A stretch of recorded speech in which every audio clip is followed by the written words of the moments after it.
Hampir 1 minggu. Saya ngidam banget makan sate. Ada satu sate yang saya suka, ya terus saya sampai bilang sama ke Bro David karena rumahnya deket situ dan dia tahu saya pernah ngajak dia makan di sana. Saya bilang, "Bro, tolong dong si satenya dikabarin." Saya lupa nama tempatnya gitu karena sate di daerah sana tuh nomornya pakai angka-angka 86, 76, 93, 81. Jadi nggak tahu yang angkanya tuh yang mana gitu ya. Nah, itu kemarin dikasih tahu kalau branding tuh jangan pakai angka karena geser satu aja orang udah bingung, katanya gitu kan. Nah, akhirnya ketemu. Itu dia dikasih tahu, difotoin gitu. Cuman pas mau mesen Gojek, nggak tahu kenapa nggak kepesan beberapa kali gitu ya. Kayaknya ada aja makanan di rumah gitu yang datang, jadi nggak kebeli-beli gitu. Akhirnya hampir 1 minggu. Dan hari ini setelah run bareng sepanjang hari, capek, pegelnya minta ampun. Yang pertama kali terngiang sama saya adalah sate yang itu. Ya udah saya langsung saya nggak bakal kasih tau Anda sate yang mana. Ya karena nanti habis Anda denger ini mungkin Anda akan bersyukur karena Anda tidak tahu. Jadi waktu itu saya langsung nafsu banget.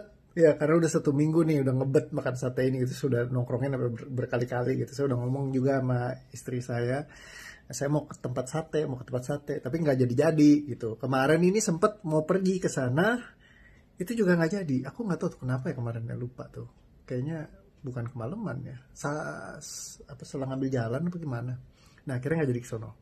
Nah singkat kata, ya abis selesai dari run seharian, karena dari jam 10 kita siap-siap jalan sampai tadi jam 9-an malam, ya akhirnya memutuskan untuk sana. Nyampe ke situ, ya langsung bapak satenya nyamperin gitu. Ya pak, terus saya tanya, mau pesan sate masih bisa pak? Masih kata dia. Mau yang mana kata dia.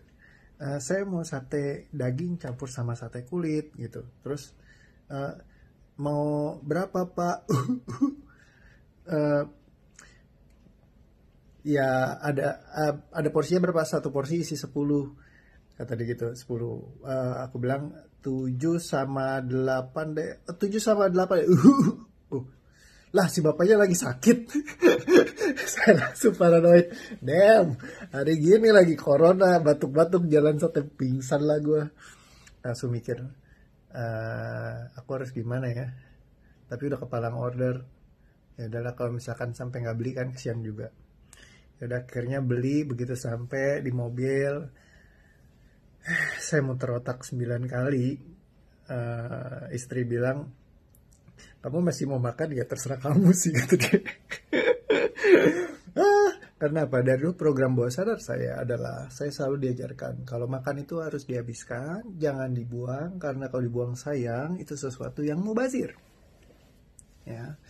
Jadi ketika membuang makanan itu kayak satu hal yang cukup hal yang painful buat saya. Jadi pas tadi gitu ya, saya bilang gimana ya, tapi sayang kalau dibuang kan gini. Terus ya istri bilang, ya udah lepasin aja. Damn, jadi dia ngajarin gua gitu kan. Ya udah habis itu relax, tarik nafas dikit, semua limitasi tentang ini ya dilepaskan. Akhirnya apa yang terjadi? Ya sudah begitu dapat makanannya, terus nggak lama ya saya ikhlaskan, saya doa dan saya ikutin yang guru saya bilang, kalau misalkan makanan itu kalau kita nggak habiskan itu nggak apa-apa, asal selama itu memang baik adanya. Jadi gini, untuk menjadi bijaksana adalah kita menentukan kapan kita harus menentukan benar-benar hal yang terbaik yang saat itu benar-benar baik yang perlu kita lakukan. Jadi ketika makan pun, misalkan kalau makan makanan yang memang ada istilahnya resikonya yang nggak baik buat tubuh kita, misalnya kalau kita makan yang berlemak terlalu berlebihan, itu juga nggak apa-apa untuk nggak dihabiskan. Jadi dia bilang begini, kalau misalkan kamu sedekahkan makanan kamu ya ke makhluk hidup, oke gak? Ya oke. Kan makhluk hidup juga butuh makan, ya kan? Kayak misalkan kamu kasih ke kucing, kamu bersedekahkan makanan kamu ke kucing, itu juga nggak masalah kan? Kamu sedekahkan makanannya ke ya hewan peliharaan yang lain, itu juga nggak masalah. Ya karena kamu berikan itu, ya, dan apa yang disedekahkan ya akan berlipat kali kembali kepadamu katanya. Yang baiknya ya istilahnya. Dan mungkin bukan berupa makanan tapi bisa jadi berbentuk rezeki yang lain kayak gitu.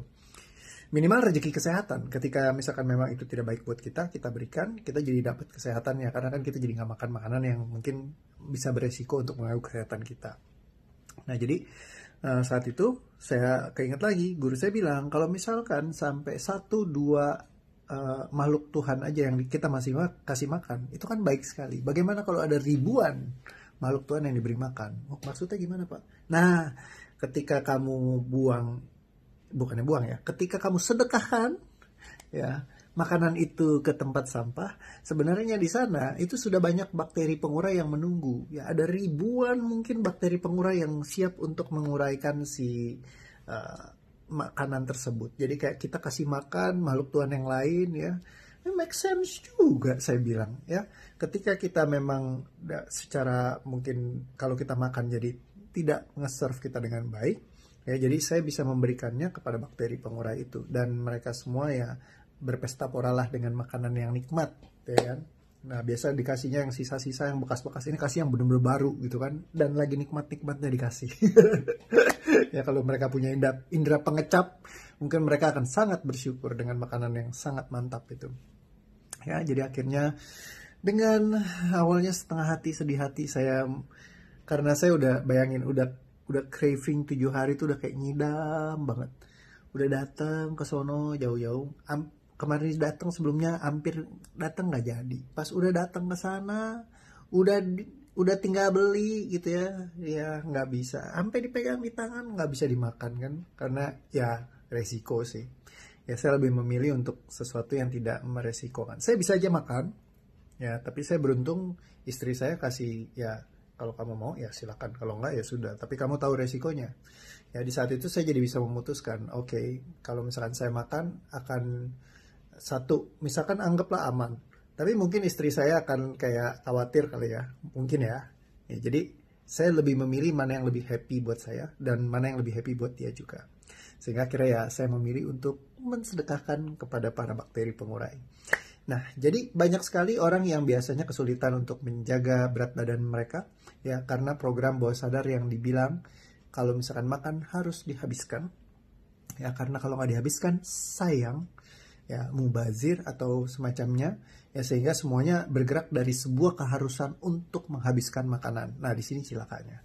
Terkadang ya makanannya begitu banyak melimpah, ya itu yang jadi resiko. Makanya belajar untuk kita mengatur makanan kita, ya seberapa banyak yang kita mau makan, itu sangat-sangat penting sekali.